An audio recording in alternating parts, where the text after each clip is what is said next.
Me que é, família, daqui fala o J Privado. Atenção, eu, J Privado, bomba. Venâncio Mondlane responde os chefes do Estado-Maior-General das Forças Armadas moçambicana de nome o General Mangrassi, após os mesmos ver a público assumirem ter atropelado uma jovem em protesto em Maputo. Tudo isso e muito mais você acompanha aqui agora no canal MSTV, a TV que chega até você, a TV que não bajula você, maniga. Sim, família.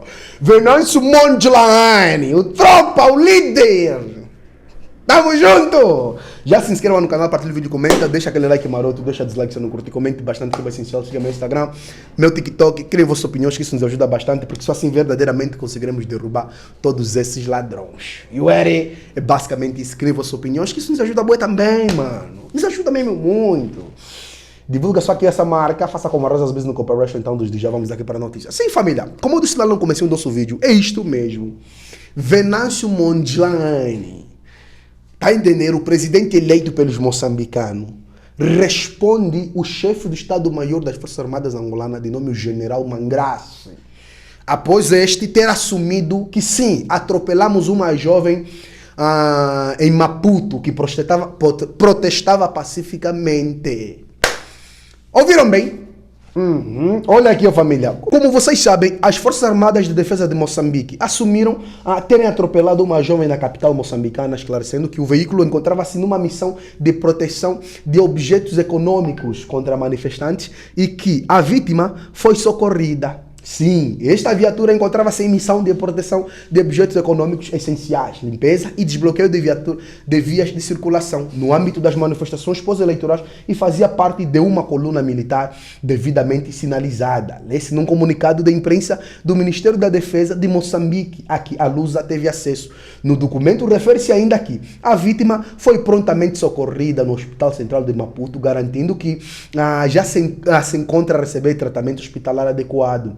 As Forças Armadas moçambicanas lamentam profundamente o ocorrido e assumem total responsabilidade na assistência médica e psicossocial da vítima. No entanto, apelam às populações a observar meticulosamente as medidas de segurança relevantes ao respeito ao Código de Estrada e às propriedades das viaturas militares, acrescenta-se no documento do governo. Uma fonte familiar confirmou à Lusa que a jovem que foi atropelada na manhã por um veículo de militares durante os protestos no centro capital moçambicana se encontra em estado grave. Sim, a fonte ainda referiu que a vítima encontra-se sob custódia dos profissionais de saúde no Hospital Central de Maputo, maior unidade hospitalar do país, que também confirmou à Lusa que a jovem vítima de atropelamento está sob observação médica. Sim, família. Agora, face a isso, quem veio a público pronunciar sobre a situação é quem? Venâncio Mondlane. Sim, o Venâncio Mondlane. Vamos lá ver aqui o que o Venâncio disse. Eu quero dizer. Primeiro, o que temos foi o primeiro dia da nossa terceira fase da quarta etapa. E neste primeiro dia desta terceira fase da quarta etapa, basicamente, nós queríamos manter o sentido pacífico das nossas manifestações. Como vocês sabem muito bem, praticamente na quarta fase das manifestações, nós estávamos direcionados apenas para transmitir o sentimento.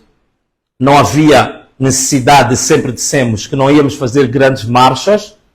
Aconselhamos as pessoas a manifestarem-se e a partir das 17, 18 horas a irem para casa, à altura dos panelanços, que toda a gente fizesse em sua casa, na sua sala, no seu quintal, no seu bairro, no seu quarteirão, com os seus amigos, mas que evitasse grandes movimentos, grandes deslocações, que é para, em certa medida, também controlarmos digamos assim, a intensidade das nossas manifestações para que não resvalassem em situações de violência, como algumas pessoas infiltradas tinham começado a fazer isso no seio das nossas próprias manifestações. Portanto, era tudo pacífico e o povo também obedeceu e tinha iniciado as suas manifestações exatamente de forma pacífica.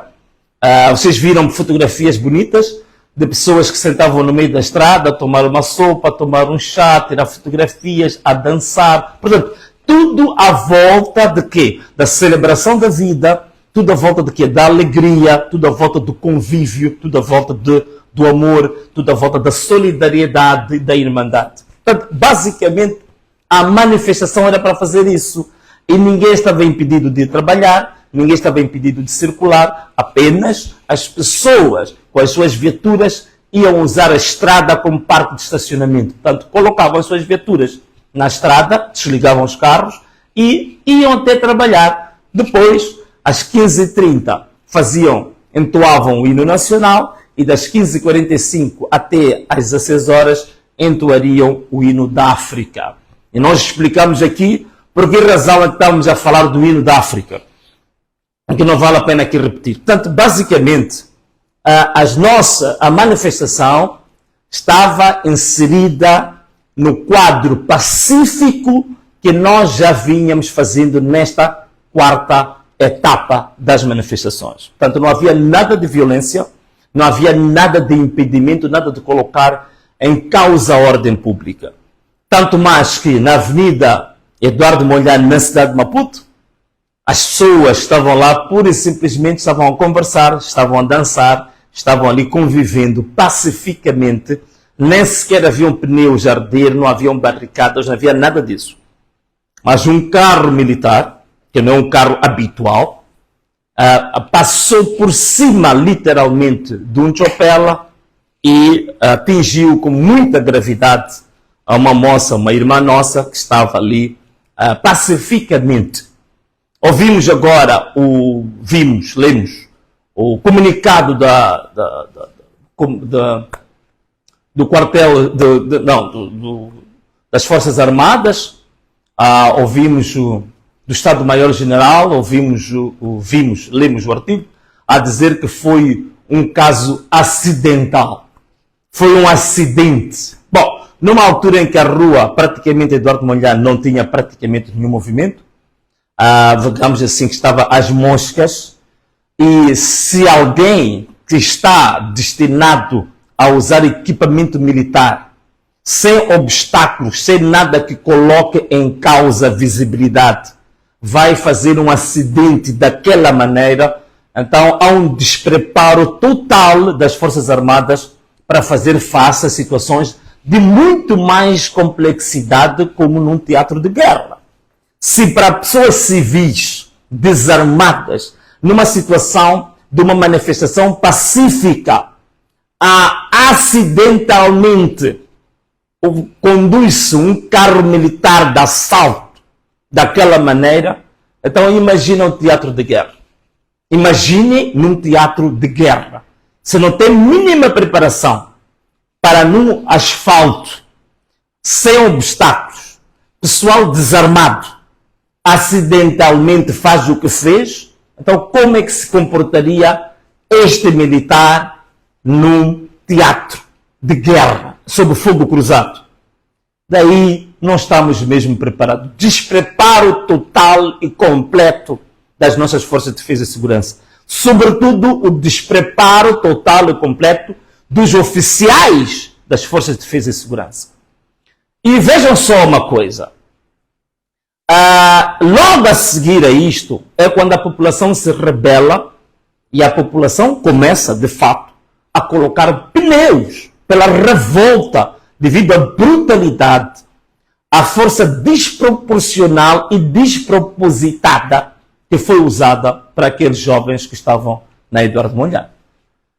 E aí ficou claro para todo mundo quem são os reais vândalos nestas manifestações.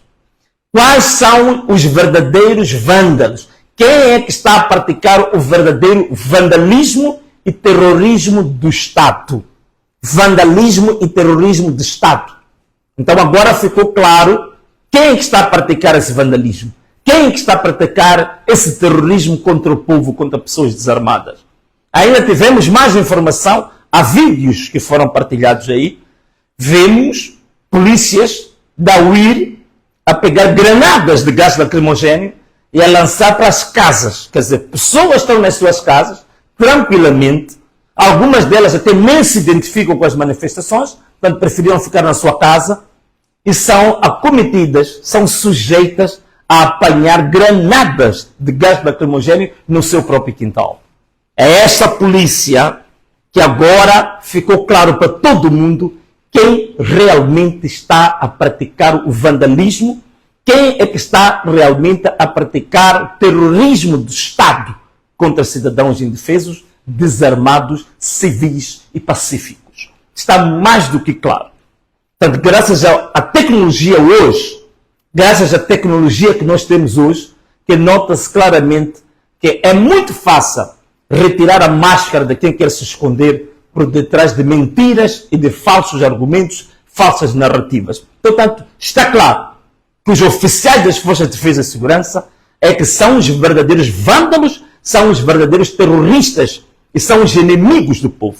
É por isso que uma moça estava a dizer que não acredita que naquele carro militar estava lá um moçambicano, porque o verdadeiro moçambicano nunca iria fazer uma coisa daquelas. Estamos a receber relatos.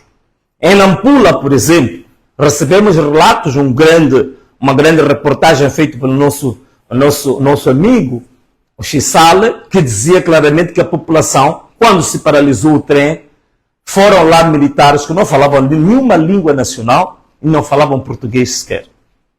E também vimos, na Eduardo Mondlane, militares que tinham, digamos, no seu brasão, bandeira que não era bandeira de Moçambique. Portanto, para tratar de civis, este governo, este regime, até vai levar forças estrangeiras armadas para lidar com os seus próprios cidadãos desarmados e civis. Desarmados e civis. O que nós sabemos é que as forças ruandesas em Moçambique não vieram cá para cumprir papel de assassinar cidadãos moçambicanos.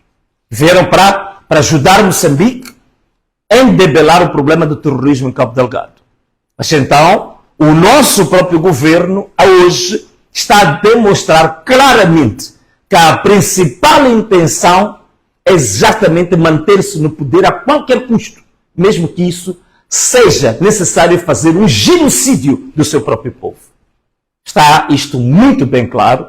Portanto, há um despreparo total das Forças de Defesa e Segurança, a intervenção de forças armadas estrangeiras em tratar assuntos de motim interno, portanto, assuntos que não têm nada a ver com terrorismo. Existe um plano concreto deste regime se manter no poder a todo custo. É por isso que é o próprio regime que começa a fazer vandalismo, começa a fazer terrorismo. Os carros estavam estacionados nas estradas. Temos informação, temos vídeos, temos depoimentos que demonstram que a polícia evadia os próprios carros estacionados e retirava celulares, roubava lá carteiras, tirava lá dinheiro. É isto. Ficou claro agora quem é que está, de fato, a praticar o vandalismo. Portanto, meus irmãos, sobre essa matéria, ponto final por aqui, mas eu gostei do que a DW disse, que este é um assunto para o Tribunal Penal Internacional, o que aconteceu e a brutalidade da polícia hoje. A força desproporcional, balas verdadeiras contra os seus próprios cidadãos indefesos, sentados na rua, a dançar, a tomar uma sopa, a tomar um chá, são baleados, balas verdadeiras contra os seus próprios cidadãos. Gostei de ouvir e de ler no portal da Deutsche Welle a dizer que esta é uma matéria para o Tribunal Penal Internacional. Portanto, o que está a acontecer é que estão acumulando os vossos próprios crimes dentro daquilo que era a primeira denúncia que havia sido feita já ao Tribunal Penal Internacional. Bom, agora, meus irmãos moçambicanos, o que nós temos para dizer a vocês? O que nós temos para dizer a vocês, conforme vocês veem, numa altura em que o Presidente da República dizia que queria conversar com os candidatos, numa altura que o Presidente da República diz que está à procura de uma solução pacífica, numa altura que o Presidente da República diz que está à procura de um consenso entre irmãos, usa uma força tão bruta, tão desproporcional, tão bárbara contra o seu próprio povo, mata o seu próprio povo, esmaga o seu próprio povo.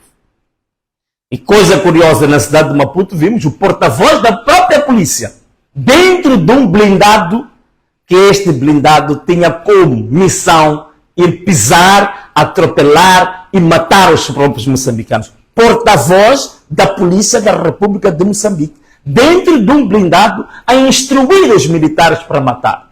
Significa que até os próprios polícias, creio eu, que não queriam matar a ninguém, não queriam disparar balas verdadeiras para ninguém. Afinal de contas, é o próprio porta-voz da polícia, dentro de um blindado, a instigar os seus colegas para matar os seus próprios irmãos, para matar os moçambicanos. Então é isto. Qual é a moral que tem este senhor, depois de ir dar uma conferência de imprensa, a falar de colaboração com o povo, de falar de colaboração com os cidadãos? Não tem nenhuma moral. Ele próprio é parte do problema. Ele próprio é parte do problema. E talvez a parte mais grave do problema.